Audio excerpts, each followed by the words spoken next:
Alright, it's Vex, and today we want to talk about our deck, Maze's End. That's right, this is the Maze's End deck, which is a 5-color deck that lets you win with Maze's End with the alt win condition on Maze's End. Before we talk about Maze's End, this is our Child of Alara deck right here. This is one of my oldest decks I've had. I've had a Child of Alara before Goals was printed, before the Death Trigger rule in Commander was even like changed, so you would have to either choose it for it to die or put in the command zone. But we'll get to that later. Let's get to the cool part, the gates.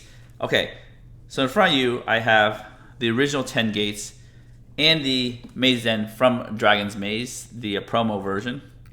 Let's read Maze's End. ETB's tap, adds 1 colorless. You pay 3 tap, return it, Maze's End to your owner's hand, search your library for a gates card, put it onto the battlefield, then shuffle. If you control 10 or more gates with different names, you win the game. So essentially, when this first came out, there was 10 guild gates right here, 1 for each color pair, ETB taps. That's about all they do. They're a land type gate, as you can see right there. And, you know, Maze's End ETB tapped. Eventually, next turn, it will untap, pay 3, return this to my hand, get a gate card, and if I have 10, win the game. That was extremely hard back in the day because there are only 10 gates. If one of them were to be exiled in any way, shape, or form, you can never win with Maze's End. That has changed because of the new Baldur's Gate set, aptly named Baldur's Gate, with a card called Baldur's Gate, came and introduced us to a lot more gates. 9 more gates, which is super fantastic. Guilds of Ravnica did introduce us to an additional gate with Gateway Plaza, which gave you an 11th gate, which made the deck a little bit easier because there's an additional gate to search for. You can have at least 1 gate exiled and still be able to win. But now we have 9 more gates right here. Well, 9 more gates that came out in Baldur's Gate. I only have 8 of them in this deck because the other gate, Basilisk Gate, is not included because it produces colorless. And at this point, if you have 19 gates, a couple of them get exiled, you're fine. So the other gates that come into play, they really amp the power of gates. So essentially you have the Jumpstart type gates right here, Sea Gate, Manor Gate, Black Dragon Gate. I forgot to mention, this is the win con of the deck, so I should put that little sticker right there. These tap for 1 color, and as a ETB, you choose another color, and they'll tap for that 1 color and the other color that you chose. This is red, white, black, green, blue, stuff like that. Then you have the cool other helper gates here. You have Baldur's Gate, which is the Nykthos of all gates. You know, add colorless, 2 tap, add X mana of any 1 color, where X is the number of gates you control. It adds up a lot when you have lots of gates. Here we have Gone Gate. I think this is the most important gate that's ever came out. I know this produces a lot of mana, but Gone Gate, gates you control enter the battlefield untapped. Let's read that again. Gates you control enter the battlefield untapped, which is insane. So now all these gates that came into play tapped come into play untapped. Super sweet. Add 1 mana of any color that a gate you control could produce. Okay, and it does add a colorless. So this can be your first land and still can function because you can add a colorless. They essentially made lands that have add 1 mana of any color of something. They always do the add colorless just in case you don't have that something. So it's really helpful. Same thing with Baldur's Gate, the add colorless. And you have Heap Gate, which is our cool bonus gate. Add colorless, 1 tap, add 1 mana of any color. That's not the cool part. The cool part is 1 tap, tap an untapped gate you control, create a treasure token. So it lets you bank mana with gates that you might have some treasure, some gates left over at the end of turn. You just tap this, tap a gate, tap another one to play the colorless, make a treasure. So 3 for a treasure. It's not that great on rate, but it's really cool. So now you have all these gates. Now, your opponents can see this a mile away, right? They always ask you how many gates you have, how many gates you have. Do you have Maze's End? How close are you to 10? And the closer you are to 10, the more of a villain you are, and they'll attack you. So, the way we protect ourselves from getting utterly destroyed is our commander. Let's check out our commander real quick. But before we check out our commander, don't forget the deck list is in the description below. So check that out. Have your tokens. Of course, I like to mention, have all your tokens. Yes, we have lots of tokens for the initiative, which is unfortunate, but it is what it is. Child of Alara right here. Okay, back on track. Alara is a Wooborg commander, so we can play all the Wooburg cards, all the Wooburg gates. 19 of those. Those are 19 lands right there. It's Wooburg, legendary creature, avatar, trample. Okay. When Child Alara dies, destroy all non-land permanents. It can't be regenerated. Wow. That's super great. This is great protections. It's the color identity that we want. Great protection because our gates are lands. This says destroy all non-lands. And so we can always rumble our commander to the red zone and suicide our commander, use it to block, or we can destroy our own commander, destroy everything. So it's a really cool with too bad it's not like a 7/7 or something with 3 hits from your commander to do commander damage. It just takes 4 hits. But you can just suicide attack though. Eventually have to start chump blocking your commander. It does have trample, so you can bleed through and do commander damage. That's never happened to me. Either I get destroyed quickly because I have 8 gates and they see me coming, or I win because I can protect myself by having my commander out, suiciding my commander, or having tons and tons of removal. Before we move on to the removal suite, let's just discuss the rest of the lands since we started with our lands. First, I put Maze Zen as our commander because that is our commander. I know Child of Alara is, but Maze Zen is our true commander card. That's what we're all trying to do right here. We have another gate adjacent card, Plaza of Harmony. It's when ETBs, you have 2 more gates, gain 3 life, add colorless, or add 1 mana if any time your gate can produce. Too bad it's not a gate. I wish it was a gate, but it's a plaza instead. It is what it is. We have some rainbow lands, command tower, mana confluence, exotic orchard, world tree. We are playing 5 colors. We need some fixing. Our gates only produce 2, or not. I guess they're kind of fetchable via the tutors that we're going to talk about. But we still need rainbow lands. We have our triomes. But we aren't playing the full 10, even though they're eligible to us, because this is a heavy green and white deck. White for removal, green for ramp, and tutoring our lands. So we played every triome that has green and white because those are our most important colors. We have all green shock lands. Sweet here. Our lands do enter the battlefield tapped a lot, so we have some shock lands to help us out. Once you get Gone Gate, you don't have to worry about that. Beseiju for those pesky little things you got to destroy. Yavimaya, turn things green. Again, green is the most important color in this deck, so green is there. Teleria West is a special land because most of the time we are transmuting. ETB taps add 1 blue, but the important part is we could pay 1 blue, discard card, search your library for a card with mana value 0, reveal it, and put in your hand. Then shuffle. Bam. And only transmute as a sorcery. So you can get a 0 mana gate. In a pinch, you could play it into be either ETB tapped to for blue, Bajuka Bog, Grave or Hate. That's been Sage Vesuva. If you read Field of the Dead, Maze Zen carefully, it says you have to have gates with different names. So even if you copy gates, they don't count. I was very big bummer about that, but I had these as a product of back in the day. I think when I first built this deck, I had these just to copy Field of the Dead and such like that. Actually, when I had this deck as a Golos deck, all Golos would get is Field of the Dead or World Tree. Golos is too powerful. It deserved a ban, in my opinion, at this point, after thinking about how powerful it was, because even with the gate strategy, my alternate win condition, Field of the Dead was so much stronger than even winning with Maze Zen. Field of the Dead is ridiculous. These 2 can copy Field of the Dead. You are a heavy land deck, so that is an alternate win con. Let's put the stamp right there. This is a genuine win con in this deck, is that you could wipe things out, play a bunch of lands, make zombies, make more zombies, just overflow the board with zombies, and then just copy Field of the Dead, so you're making 3 zombies per land drop. It's insane. I do have some basics here. I do have the Forest, Snow Cover Forest, because of Field of the Dead, so we have all different names, cards. Speaking about win cons, we do have another alternate win con. Just in case our land plan doesn't work, we go Torment of Hailfire because we're ramping really hard, and we just play or removal them. So Torment of Hailfire is a good win con. Our 3rd win con of the deck. Baldur's Gate did introduce 2 more gate tutors, gate-specific tutors, and I love it. It makes this deck so much more powerful. And sometimes this deck was, pretty powerful with Golos. With Golos gone, it wasn't as powerful, but now the power level has increased with these 2 new cards. Let's actually read this. Explore the Underdark, which I really like this card. It's a fair card. It's 4 and a green. Search your library for up to 2 basic land cards and or gates. Always gates, right? Then put them onto the battlefield tapped, then shuffle. You take the initiative. So this is the one card that forces me to have 4 initiative tokens, a skeleton, and the initiative, and also use a treasure token.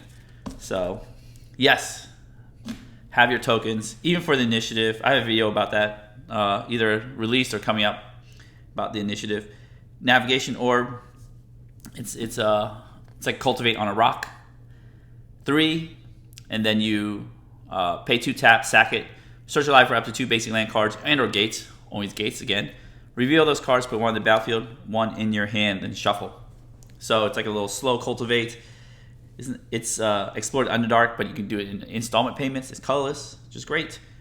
So those 2 kind of came from Baldur's Gate. Super happy. These are the classic ones right here in the original round to block. Defender, whenever Gatekeeper Vine enters the battlefield, search your library for a basic land card or gate. Again, always gate. Reveal it, put in your hand and shuffle. Same thing, ETBs, basic land card or gate, put in your hand and shuffle. Same thing here. They're just different forms. You know, a 1 mana form, 2 mana, 3 mana form, and then a 4 mana form. These are onto the battlefield though. So this is circuitous route. It's much better than these guys, but essentially these are gate specific tutors. These are the other tutors. Remember, Maze's End is not a gate, so you have to get Maze's End somehow.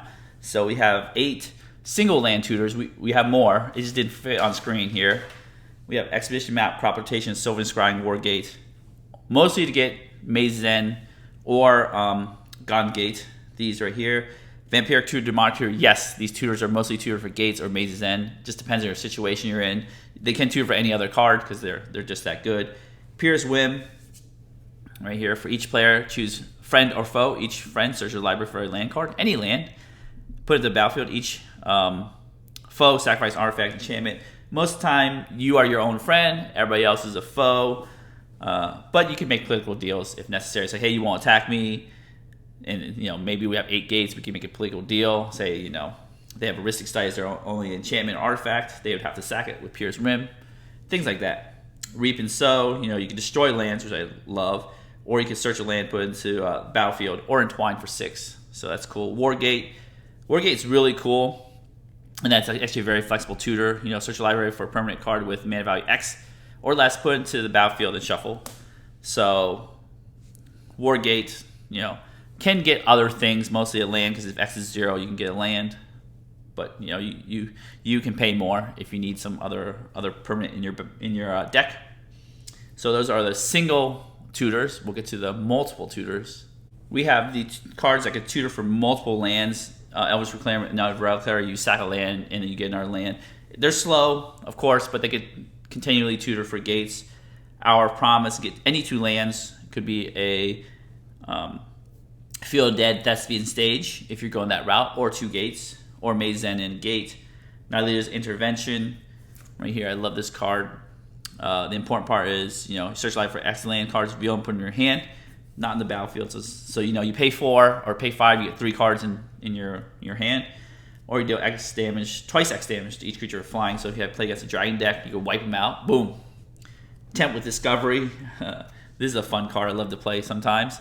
Search your library for a land card, put it into the battlefield. Each opponent may search their library for a land card and put it into the battlefield. For each opponent who searches, search your library for a land card and put it into the battlefield. Then shuffle. So you get 1 automatically for 4 mana, and then if somebody else gets 1, you get 1. So again, another political tool. Realms Uncharted. It's like Gifts Ungiven, but you search for 4 lands. It is an instant. And opponent chooses 2 of them. Put the 2 in the graveyard. Put the other 2 in your hand. So you can choose, you know, 4 random Guild Gates, whatever, and then you get 2. Skate Shift is really cool. It's essentially a crazy on steroids crop rotation. It's not an instant though. Sacking number of lands. Search a library for those lands put into play. Remember, even if you put Maze's End into play, you have to activate the ability, so you have to untap with it.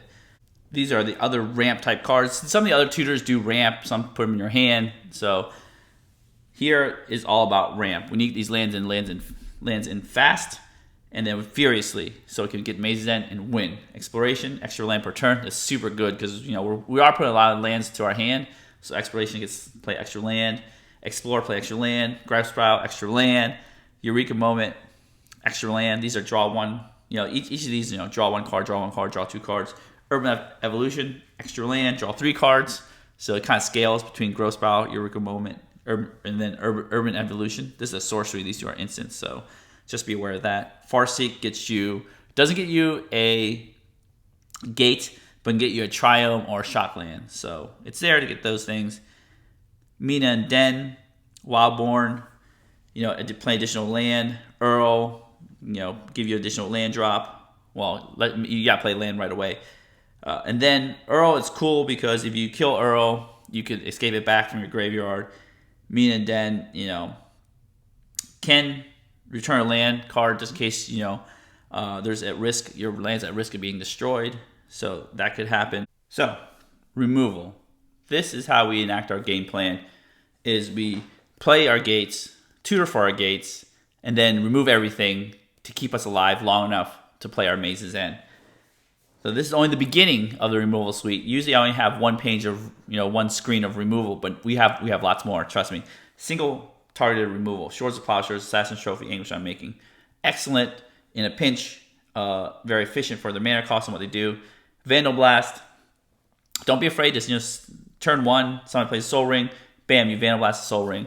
Or you can overload it to destroy all artifacts you don't control. Gates Ablaze, so this is actually a gate-related removal, which I actually love. It doesn't work in the early games until you play enough gates, but 2 in a red, Gates Ablaze deals X damage to each creature, where X is the number of gates you control. So usually if you control, 4, 5, 6, 7 gates, it does a lot of damage. And it costs 3, so it's really good, really cheap in the late game. Toxic Deluge, Supreme Verdict, Time Wipe, Vanquish the Horde, Blasphemous Sack, all creature board wipes. Commander is a creature-heavy format, so we get these board wipes to wipe them all out. Time Wipe can return a creature you control to its owner's hand, so if you are wiping out your Child of Alara, it's kind of weird. So you might want to return to your hand because Child of Alara's leave the battlefield effect or dies effect actually will destroy things again. You do have the option to Assassin's Trophy your Child of Alara. Don't Anguish Unmaking or Swords it because that exiles it from the game. Now we go to the mass removal spells. We have Cyclonic Rift, Farewell, Hour of Revelation, destroy all non-land permanents. Ruinous Ultimatum, which is the best removal spell in your deck. Destroy all non-land permanents for your opponent's control, not your owners, your opponents. Destroy all non-land permanents on the inversion. Then Ugin, the Spirit Dragon, it can destroy all colored permanents. I know it doesn't destroy treasures and stuff, but Ugin's really cool because you can destroy things and keep it on the battlefield if you needed to. So that's really good. Or Ugin can destroy your Child of Alara by minusing 5. Child of Alara will then destroy Ugin, but sometimes desperate times calls for desperate measures, and it does happen. This is the card draw package. We're getting card advantage by having multiple removal spells on our opponent's things, but we do need to do some card draw, Ristic Study. I know we might destroy it with our commander, but if it's out there enough, we could draw enough cards to gain value. Guild Summit is actually a gate-related card. When ETBs, you may tap any number of untapped gates you control. Draw a card for each gate tapped this way, so it's only an ETB. But whenever gate ETBs under your control, draw a card. So that's great. You play Guild Summit, you play a gate, you draw a card. You play 2 gates, draw 2 cards. So I was playing this with 10 gates or 11 gates because this came out when 11 gates came out.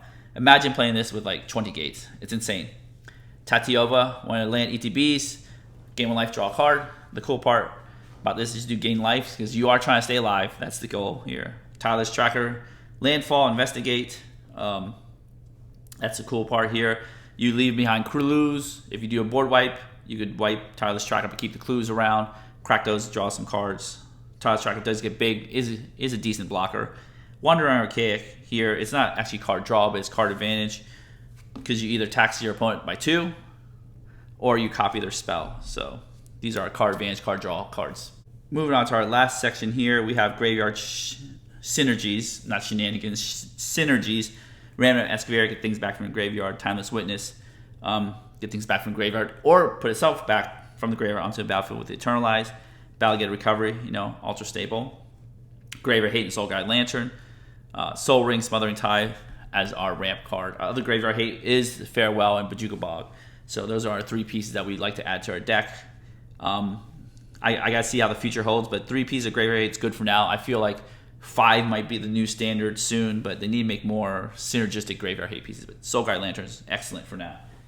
Anyways, that is the deck so far. Let's put all these little knickknacks away, shuffle the deck up, and show you how this deck wins with our Child of Alara Maze's End commander. Of course, I wish Maze's End started in the command zone. That's not how that works. So we're gonna shuffle this deck up and do a little Goldfishing. But before then, don't forget to check out the deck list in the description below, along with giving the video a thumbs up, smash subscribe, and hit the notification bell. Add a comment below if you love gates, you love alternate win conditions, even Thassa's Oracle win conditions. Those are, you know, fun if done legitimately by decking yourself legitimately. Anyways, I'm gonna shuffle this up, and we'll be right back. All right, we are back with our real commander, Child of Alara, which does cost 5, can blow up the world, which is great.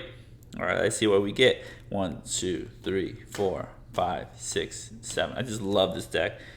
I've had this deck so long. My friends know the gig is up. When they see this commander, they're like, Gates, gotta kill him fast. They start attacking me. Turn 1. But don't fear. This deck is tuned to destroy your friends.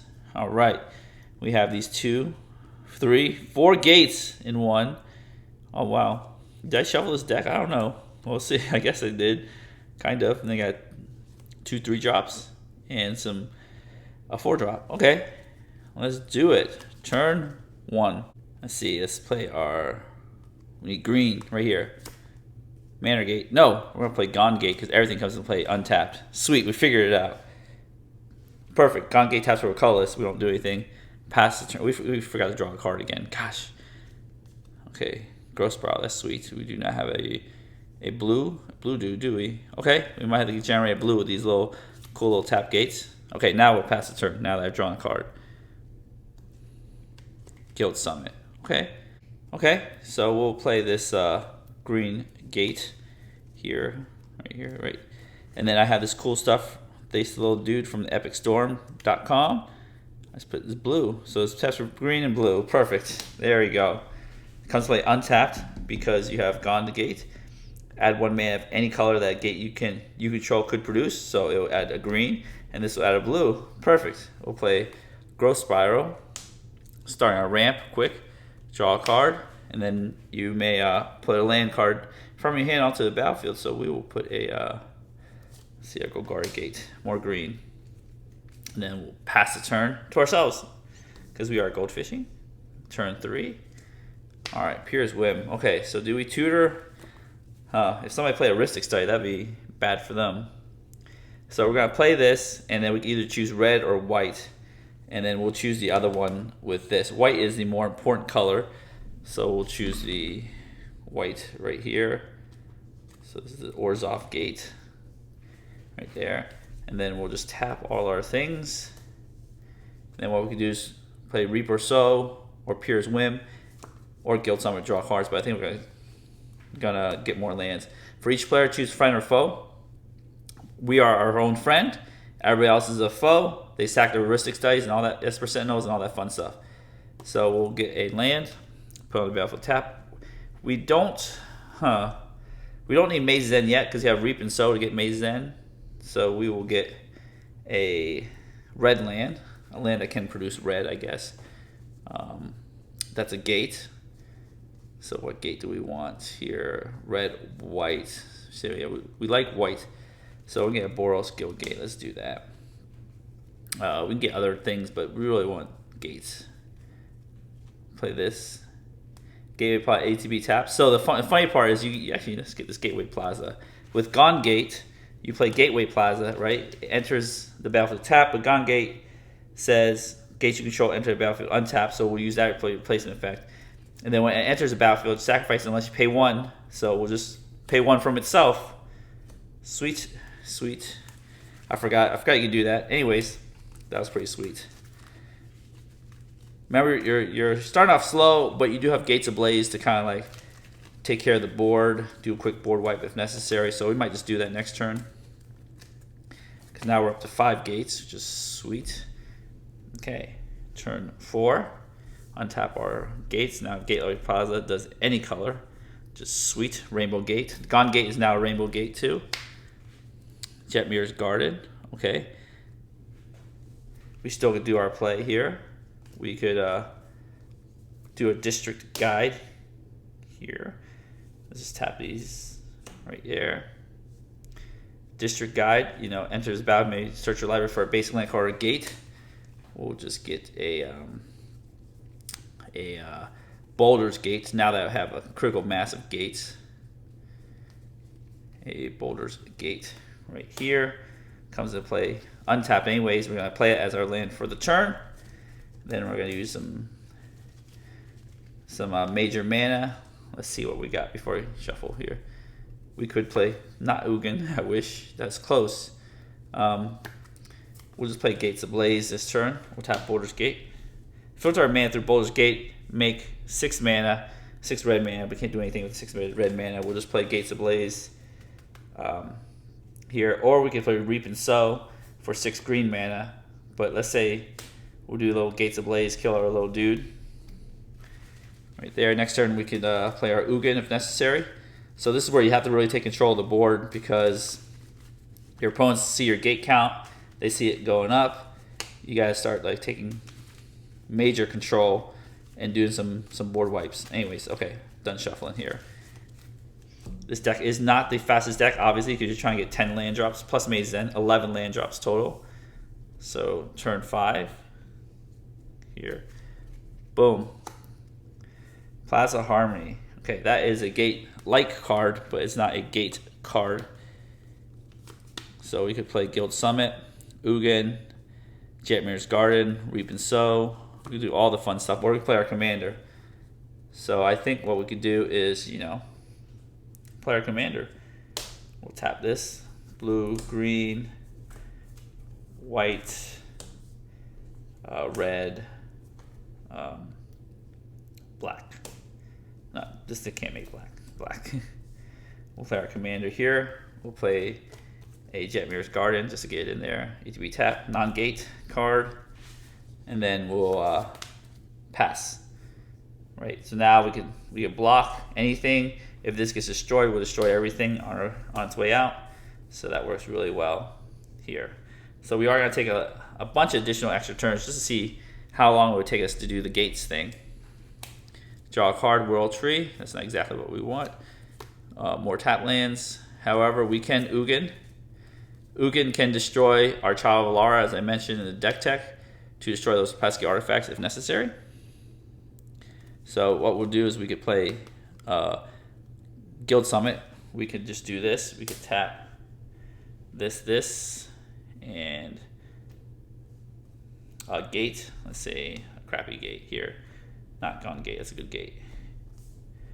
Right there. Gain 3 life. This is a rainbow land as well. Like Guild Summit just to drill through our deck to see if we can get more gates. We technically shouldn't have played our land because that could be a gate, so let's undo that real quick. We should just tap it this way. We'll tap these 2 manas into Boulder's Gate and make 1, 2, 3, 4, 5, 6. 6 blue mana, so we have 3 floating. Guild Summit. So on ETBs, you may tap any number of untapped gates. You control, draw a card for each of those gates tapped. So we'll tap 4 gates, reload. 1, 2, 3, 4. Perfect. We got some gates going on, so we'll play our Boros Gate there. We still have 4 mana left. Well, maybe we'll play our. All right, we'll play our gate here. It's a white. We need something that produces green, so we'll just name green. So stick green right here. Name green. Use this and this right here to cast Reap and Sow. And what we'll do is we'll get our Maze's End. So next turn we can untap with Maze's End. So it's getting close. We do have our commander do a shenanigans. Let's see where Maze's End is. That's the non-gate one. So ETB tapped. We'll pass the turn. Turn 7 here. Untap everything here. So we have, how many gates do we have? Our gate count, 1, 2, 3, 4, 5, 6, 7 gates. Explore is not bad. Then we have our 8th gate here. Definitely gonna play that. We're gonna play Explore. Here, let's see. Explore, this and this. Or gate ETBs on your control, draw a card. That's sweet. Oh, Boros Guild Gate, draw a card. I forgot to draw a card from the other Guild Gate. Play mistake. No, this wasn't a Guild Gate. I guess from this one, I forgot to draw a card. Oh well, we make mistakes. We have this guy right here. What we're gonna do is play Explore, draw a card. Farewell. This is sweet. So we're gonna play this one, draw a card. All right, so let's do our gate count again. Here, 1, 2, 3, 4, 5, 6, 7, 8, 9. Sweet. And this is how you win. You tap these 3. You tap Maze's End, return this to your hand, and then what you do is search for life for a gate card, put it on the battlefield, then shuffle. If you control 10 more gates with different names, you win the game. All right, let's find a fun gate. Any gate, it doesn't even matter. Demir Guild Gate, sure. Comes play tap, but untapped via Gone Gate, and then we win the game. So that's what it's all about. If we want to slow it down a little bit, we do have, we could have played Ugin, Wonder Archaic, Farewell, we got some removal. Got our commander, we can always bash in there or just chump block things. So it's cool, okay. So that's how the deck works. I know it's pretty fast, win the game on turn 7. It's pretty neat. And then it's a lands type win. So it's very hard for your opponent to disrupt, which I love. I love that fact that it's very hard to disrupt. So we have 10 gates here. Pretty sweet. And with a Baldur's Gate addition, oh my god, it's so much more powerful. Before, it was just struggle to get all 10 gates. You had to search for them all. Here is like you have 19 gates. You could just naturally draw a bunch of gates. I mean, our opening hand started with 4 gates, and then we drew like the last 2. And then we drew the other one in the middle of the thing, drew some more. And then we searched for some more with our tutor package here. Right there, bam, bam. It's tutors. So, yep, this deck is super fun. Hopefully your opponents will be okay with playing against it. Sometimes they're like, oh, because this is a lands combo. It's very hard to interact with because, it's all lands. And they don't come with mass land destruction like most, degenerates would come with. So, anyways, that is our Maze's End deck with Child Alara. If you want to check out the deck list, it's in the description below. But before we leave, don't forget to give the video a thumbs up, smash the subscribe button, hit the notification bell to be alerted for new videos, and leave a comment in the comment section below and tell me what you think about these 2 cards and the deck in general. That's all I have to say today. I hope you have a wonderful day.